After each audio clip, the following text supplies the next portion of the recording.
makes me sound really old. That wasn't the purpose. I'm very happy to be here. I'm very humbled and honored, actually, for so many prestigious guests to come to listen to us today, to say what we have to hear what we have to say. Tongue twister. So thank you very much. Last night, on stage, I said this was the first milestone in a journey that's going to be a very important one, and we're hoping that you'll all come with us. Today, what I'd like to do is go over the highlights of how we're going to do that. What do we have? Everybody's got some special ingredients in their cake when it's good, and I'd like to share those things with you, and a little bit about our plan. So, here we have what we call ourselves blockchain of users, and this is our slogan, because there's been blockchains out there for a long time, but they haven't had users, and every single time we meet somebody, it's about real use cases, how we can change the world, and how we can bring people on. And we're going to do that. And we are going to become the blockchain with users, for users. Actually, you have a clicker here? Technology.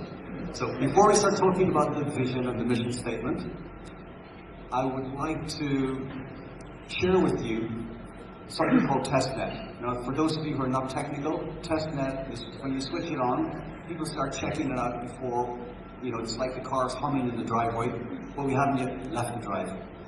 So in our testnet, we have been operating in what's called stealth mode. We've been very secret. We've not been advertising. So when we switched it on, we have some astounding results, which I'd like to share with you. Some simple, obvious things like Twitter going from 100,000 to 400,000 just in 4 days. These are things you can't fake. Over here we have Discord followers. This is where people log in, they have to have an account, they have to be there for a long time, and they're joining the community and talking about our technology. So this is another astounding fact. It's not the number. 193,000 is already good. It's going to get better. What you need to look at is the rate of growth. Look at that. We've gone from 43,000 to nearly 200,000 in about a week. This is real engagement. But one of the things which is going to resound regarding our strategy and our business is here. Total NFTs minted. Don't be shy. Who doesn't know what an NFT is? Everybody knows what an NFT is. Okay. So, it's not about that we minted 1.5 million NFTs. What this is about is it shows how easy it is to get around our infrastructure, to get around our testnet. So the feedback we've had from people is, this is the first time we see the testnet that's very well organized, that has a lot of applications, and these applications are easy to step through. And this is in a community, the crypto community, they're very critical. They take no prisoners. If something's wrong, they're just going to go in there with a knife and say, that's wrong. So we feel that this is a number that we're very proud of. And it's not about today, because we play in the future. It means that when we build financial products that are far more complex for institutions, when we start talking about sovereign technologies for digital, we want to be able to have things that are easy to use, that normal people can do it. So this is our first test bed. We know we're on the right track, and we're just going to get better.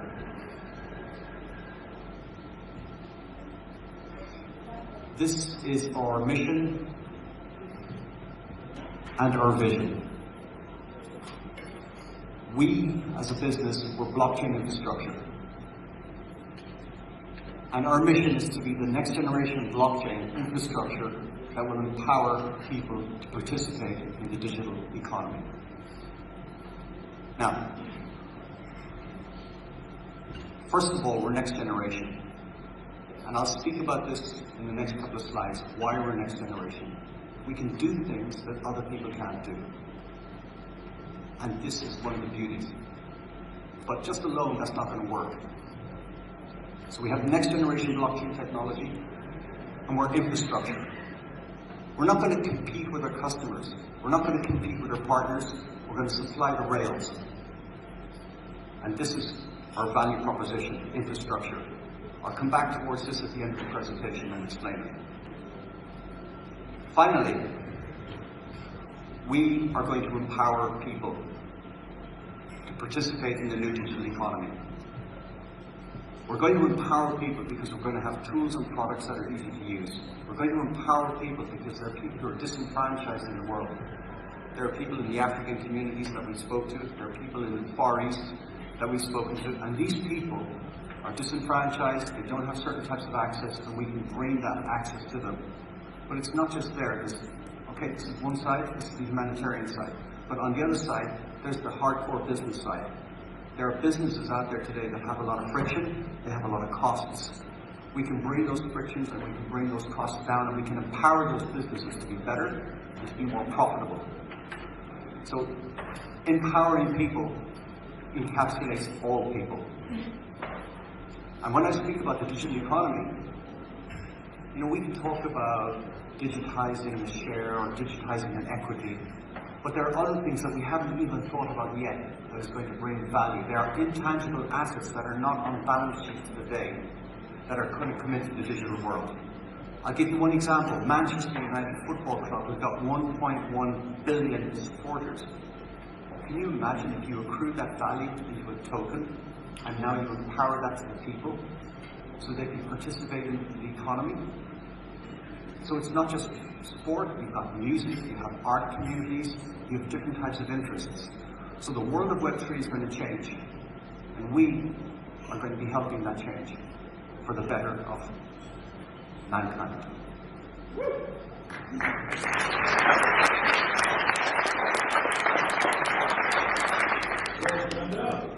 So these are the ingredients in our cake, right? Our magic mixture. We have three things. First of all, as Jared said, we have scalable technology. So we can scale. And when you talk about foreign sovereign nations, you need to have technology that can scale to not 100,000 people, not 1 million people. You need to scale to hundreds of millions of people. So you need to have scalable technology that can actually support this traffic. We've got that. Second of all, we have an infrastructure that can deploy value. Now, I said that we want to be the rails and the infrastructure, and so what is value?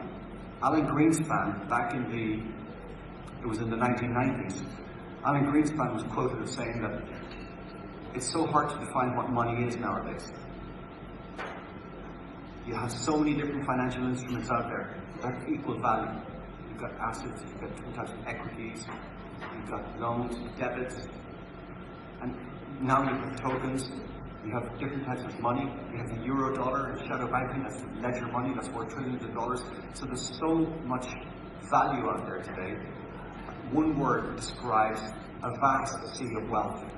And this wealth is going to be going towards the infrastructure.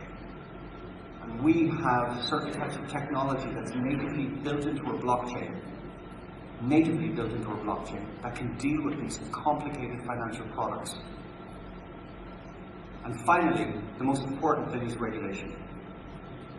There isn't a blockchain out there today that's regulated. So we're blessed to have great partners in Abu Dhabi, and we're blessed to have shareholders and stakeholders with the foresight to make this happen. And now, when we talk to nations, when we talk to states, when they see we have regulation, they open the doors, because the way to mass adoption is through regulation.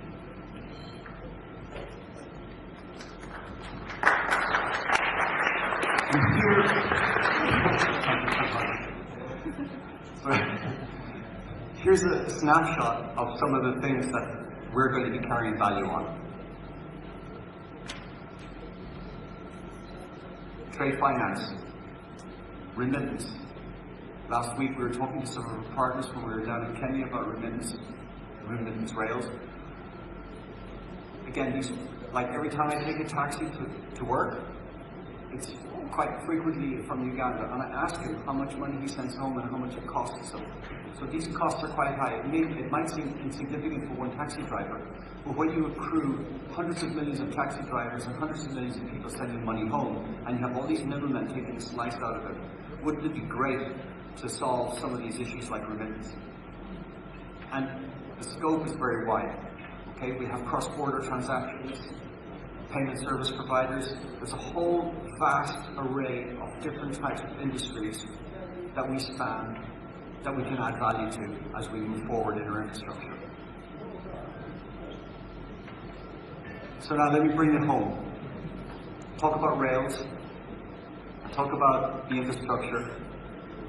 This is where we are right today. People haven't done it before because they haven't been able to lay down the core infrastructure. And then what goes on top of that is the value that moves across this core infrastructure. You want to call that a stable coin, you want to call that a CBDC, but this is the core infrastructure. And then the next layer on top are all of the places that people want to go. Tokenization of assets, equities, custodial solutions, wallets, insurance services. So this is, let's call this the next layer up. But if you don't have the rails, you don't have the core infrastructure, you're not going to go anywhere. And this is our mission. So this is the first railway track. And we build out one of those lines, just one of those lines. If you take, for example, between Kenya and between the UAE, you just look at one of these trades recently on the G2G trade, where it was the transfer of petroleum and oil between the UAE and Kenya. This is billions of dollars, one trade. So one of those lines could be hundreds of billions of dollars. And as we build out our infrastructure, we predict that there will be trillions of dollars of assets running over our tracks. And on that train track, if I just maybe go back here,